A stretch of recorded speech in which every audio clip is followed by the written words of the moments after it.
क्या अमेरिका और ईरान के बीच युद्ध विराम सिर्फ कुछ दिनों तक विराम था?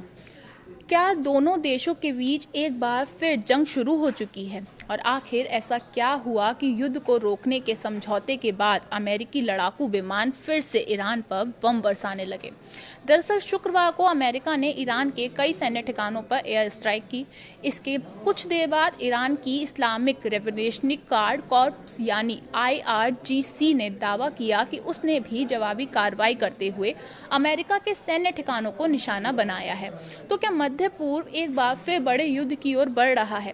आइए पूरे घटनाक्रम को आसान भाषा में समझते हैं। नमस्कार, मैं हूं अंशिका अग्रवाल और आप देख रहे हैं न्यूज़ 18 का डिजिटल प्लेटफॉर्म। हाल ही में अमेरिका और ईरान के बीच युद्ध विराम हुआ था। उम्मीद थी कि दोनों देशों के बीच बढ़ता तनाव अब कम हो जाएगा और परमाणु कार्यक्रम सहित कई मुद्दों पर बातचीत आगे बढ़ेगी। लेकिन ये शांति ज्यादा दिन तक नहीं टिक सकी। अमेरिका का आरोप है कि गुरुवार को हॉर्मुज़ जलडमरू मध्य के पास एयर लवली नाम के एक कार्गो जहाज पर ईरान ने ड्रोन हमला किया। अमेरिका सेना के मुताबिक 4 आत्मघाती ड्रोन जहाज की तरफ भेजे गए थे। इनमें से एक ड्रोन जहाज से टकराया, जबकि बाकी 3 ड्रोन अमेरिका रक्षा प्रणाली ने हवा में ही मार गिराए।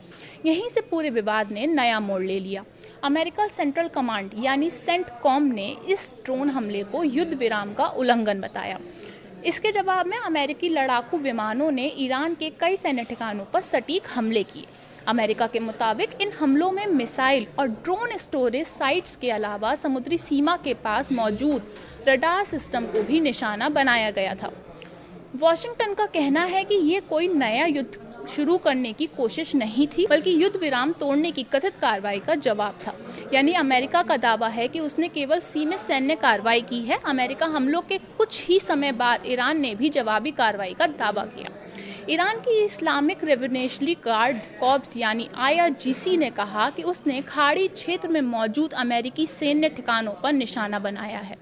हालांकि ईरान ने ये स्पष्ट नहीं किया कि किन ठिकानों पर हमला हुआ और कितना नुकसान हुआ। ईरान की संयुक्त सैन्य कमान के प्रवक्ता इब्राहिम अल फिकर ने चेतावनी देते हुए कहा कि अमेरिका के हर हमले का जवाब दिया जाएगा और अगर अमेरिका ने दोबारा हमला किया तो उसे पहले से कई ज़्यादा कड़ा जवाब मिलेगा। अमेरिकी राष्ट्रपति डोनाल्ड ट्रंप ने जहाज पर हुए ड्रोन हमले को युद्ध विराम का मूर्खतापूर्ण उल्लंघन बताया।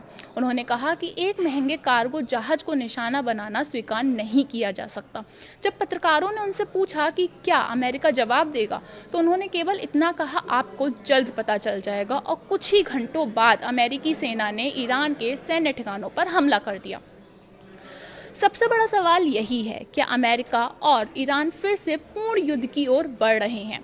फिलहाल अमेरिकी अधिकारियों का कहना है कि शुक्रवार की कार्रवाई सीमित थी और इसका उद्देश्य नया युद्ध शुरू करना नहीं था। लेकिन जिस तरह दोनों देशों ने एक दूसरे पर सैन्य कार्रवाई की है, उससे साफ है कि तनाव अभी खत्म नहीं हुआ है। यही नहीं, पिछले सप्ताह जिस समझौते के तहत हॉर्मुज़ जलडमरू मध्य को पूरी तरह खोलने और ईरान के परमाणु कार्यक्रम पर आगे बातचीत की उम्मीद बनी थी, उस पर भी अब संकट के बादल मंडराने लगे हैं। अगर आने वाले दिनों में दोनों देशों की ओर से इसी तरह जवाबी हमले जारी रहे तो पूरा मध्य पूर्व एक बार फिर बड़े सैन्य संकट में फंस सकता है। फिलहाल दोनों पक्ष अपने अपने दावे कर रहे हैं और स्थिति लगातार बदल रही है। आने वाले दिनों में ये साफ होगा कि ये सीमित जवाबी कार्रवाई तक सीमित रहती है या फिर क्षेत्र में तनाव बढ़ता है। अपनी राय कमेंट बॉक्स में जरूर बताएं।